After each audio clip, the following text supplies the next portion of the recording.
Simula nang ako'y magkamalay, ikaw ang sumilay. Hanggang sa ikaw ang katuwang sa bawat araw ko, taga-alaga kahit makulit ako. Maraming salamat sa pag-aaruga, sa pagtitiis kahit ika'y pagod na, at sa pagbibigay lahat kapag alam mong aking ikasasaya. Minsan napapagod ka, pero hindi mo ipinapakita, at sa harapan ko'y nagagalit ka, pero pagtalikod mo'y naiiyak ka. Naiintindihan naman kita na gusto mong matuto ako, kaya ako'y napapagalitan mo, pero naiiyak ka baka kasi sumama ang loob ko.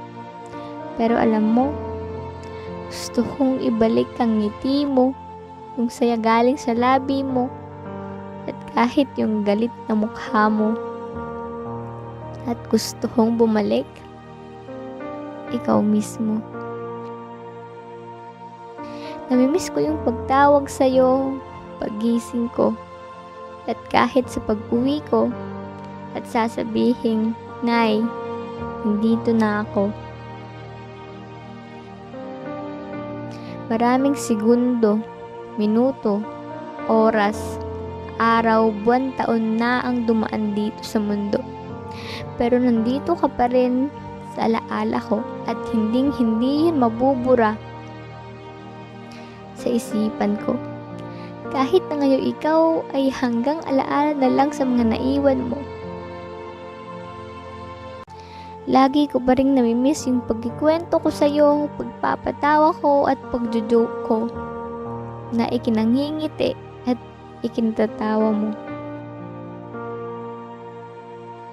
Hindi ka man namin kasama ngayon, masaya kami na nakasama ka namin noon.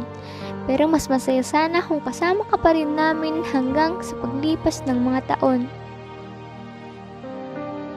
Pasensya na sa lahat-lahat, at salamat sa lahat sa pagiging parte ng aming buhay na binigyan mo ng kulay. Salamat sa mga payo, sa mga aral na natutunan ko, pati sa pagmamahal na galing sa'yo.